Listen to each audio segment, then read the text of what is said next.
One of my favorite parts of the report was on page 6, I think, where you call out the core conflict of marketing measurement. And this is something I've like dabbled and debated with a lot of different guests on the show and also in my like in-house career.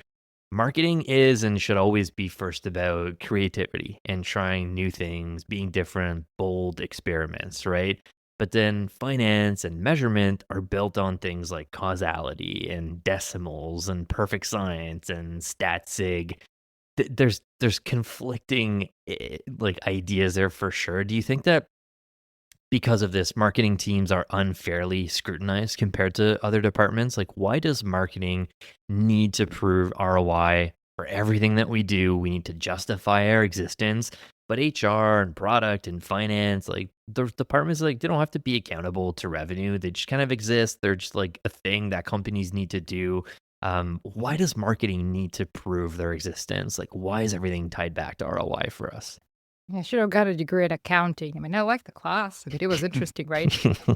But I think, like doing the research for this report, talking to multiple people, listening to endless podcasts, there's like a ton of really good CMO podcasts. This one theme was crystal clear that's across all segments of the market. Marketing is the most dynamic function within the C suite because when you lead marketing, you're that one person that embodies the very creative kind of psychological engagement arousing side of how you get people's attention, how you stay memorable, how you drive recall for your product or service. And then there's the other side, which is completely different, which is STEM, which is stats, which is data science. And if somebody told me that, it's like it's easy to gravitate from over here to over there, and every other person has that within their brain. I'm like, I'm sorry, that's just not true. I saw the stat somewhere, and I forget the source, but ultimately they said that 9 out of 10 marketers would have the background in degrees other than math, stats, data science, right? So you have traditionally like the Mad Men era, the advertising era of marketing, where the discipline was heavily rooted, came from arousing that, response, that attention, that ask for certain things. And then the world of consumers, it's still so. But in B2B, it's different. And why is it different?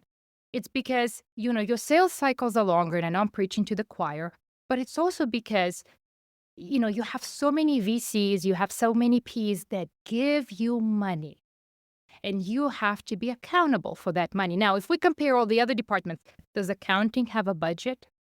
Not anything the size of the marketing budget. Does finance have a budget? Does sales have a budget? They got a little bit of the T&E, right? But not something massive. Millions of dollars I entrusted with you to spend it, or rather invest it in ways that benefit the business. Now, if I went to a retirement plan, 401k or whatever, or a stock company and said, here's my money, and I don't really care how you invest it and how it performs. I just feel like it's the cost of doing business because everybody else invests in their retirement, right? Like nobody does that. Everybody wants to understand, how is my money working? And this is where the notion of we give you money, we have to understand what you're doing with it. And I think the challenge comes within the marketing world is that you have those 9 out of 10 people. However, I mean, maybe it's 8 out of 10, these days, or whatever that statistic is, right? Because I feel like marketing analytics has become the degree people reach for. But you have these people that really have hard time grasping that you are not here because it's the cost of doing business like it is for other departments. You might try other departments if, this is not it for you, but you're here because you got money to spend that we invested with you, and we want to have the responsible output from how this money is performing. And I think it's a very challenging concept for a lot of people to grasp, especially if they come from brand, if they come from product marketing, if they come from comms. And a lot of CMOs today, they still come from that background. Like if you look at a bigger company, a lot of CMOs would come through the lines of product marketing, kind of rose through the ranks. And sometimes even demand gen, like you could say it's a borderline function between kind of the creative side and the measurement side. But even demand gen, in a lot of cases, I mean, I had demand gen managers who had comms degrees, right? And they were challenged with like the kind of going above and beyond doing complex math calculations. But that's where the notion is. And then you have the other departments all within the C-suite You have your finance person sitting here, you have your head of sales sitting here. They are dealing with binary data. It's like you have pipeline or you don't have pipeline. And in marketing, we are driving engagement. We are driving recall. We are driving this psychological response that's going to influence the behavior. And how do you take that and translate that to people that measure the world in black and white? They measure the world in dollars because PEs invest with you in dollars, VCs give you money in dollars. And for you to go and say, well, they generated XYZ clicks, and had we not done this campaign, we would have saved or lost this much money. It's not the answer that they're looking for. So unfortunately, it's just the name of the game in the world of, performance marketing, especially when it comes to SaaS and tech, when the VCP presence and that return on investment increase so strong. Totally, totally. And you know what? I've never heard it said like that. Like, why does marketing always have to prove themselves? And it's just like you said, it's because they're the ones with the budget. And that makes complete sense to me. And I don't know why I never thought of it that way. But that makes a ton of sense. I also think that there's a lot of conflict because no one can really people continually struggle around measuring the value of brand. And, when you walk into a room and you're a salesperson and the prospect already has heard about your company and has heard great things about your company, what's the value of that? Some would say that's almost priceless. It changes everything. And I think that that's another reason why um, um, this concept of attribution is so contentious. I'm sure it's like that MasterCard commercial. It's priceless. What's the value of this? Standing on top of the mountain, looking at Yes. the world, it's priceless, right? And that's the B2C side of things, right? That's where the sale goes faster. But you're right. And I think also people have this discomfort with a certain degree of uncertainty. Not knowing is such a big issue for a lot of people. And Phil, you had someone, and maybe Daryl, you were on that episode too. It was uh, Joshua Cantor, ConvertML, the guy who founded the company. He was talking about this notion of like, some people want answers from their data. They cannot stand the fact that you cannot get to 99.9% certainty.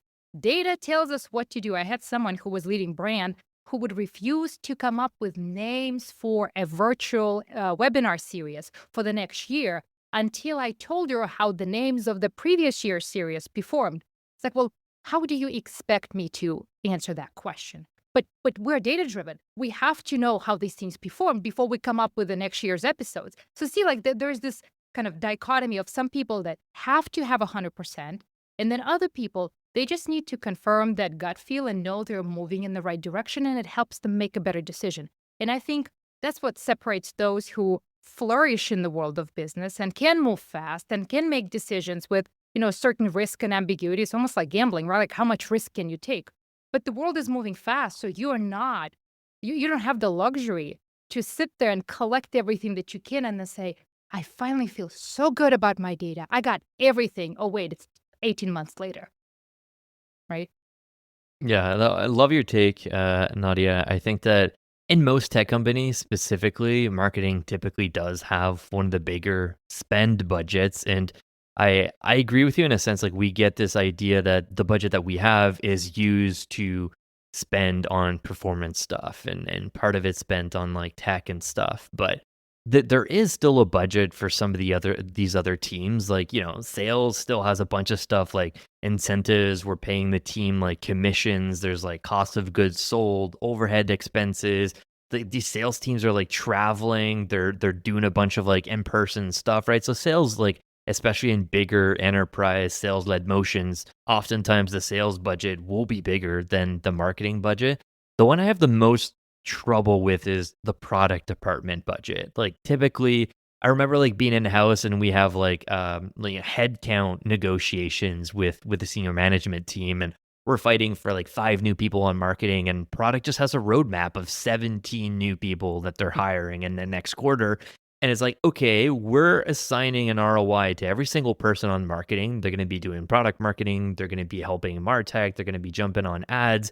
but the product team doesn't have to do any of that allocation. Like they just assign people to a new thing, that new feature on the roadmap, and no one is asking the product team like, what's the ROI on that feature that we're gonna add in there? Like, what's the ROI of these 4 people that we're at? Like, why is that the case for marketing and it's not the case for product? I feel like you already kind of answered that, but that was my only like Yeah. like takeaway there. Like other teams do have budgets, and some companies, like I have some friends that work at big enterprise, and like the marketing budget is like 6% of budgets. Like it's a tiny sliver. They're barely doing SEM stuff. So yeah, what are your thoughts, sir?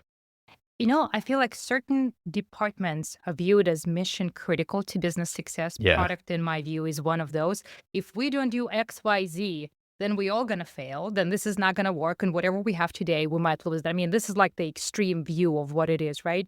Yeah. But within marketing, there's one thing: the depth of marketing and the variety, this dynamic side of marketing. Like many other functions do not take the time, nor should they, to understand, kind of get immersed, because it is a certain, it's a skill set that gets acquired over decades, not something Mhm. that you explain overnight and then people assume they can do it. And there's this assumption that comes from the madman days of the simplicity and, pamphlets and Yeah. brochures, right? And how much time do you want to spend proving people wrong and go into this tug of war? I feel like this is the very essence of the credit within, Mhm. the world of attribution that shapes people, you or me who did this, right? Rather than, help people understand how you contribute to us winning together. And that's a Yeah. different mindset. And when people feel that, the questions of headcount do not come up nearly as often Mhm. because they can see that you are helping them to be successful. But I know for some people, it's really hard to step back and say, please be in the limelight. I am here to enable you, to empower you, to help drive the business forward, because that's what we're all here to do. Otherwise, we all go home and don't get paid. Yeah, it's so true. I just wish there was more of that mission critical association to marketing and to the branding stuff that Daryl just talked about. It's mission critical to have these new features in the product and on the roadmap. Why isn't it also mission critical for us to invest in brand and shorten our sales cycle and lower CAC? And so, anyways, I know I'm preaching to the choir here.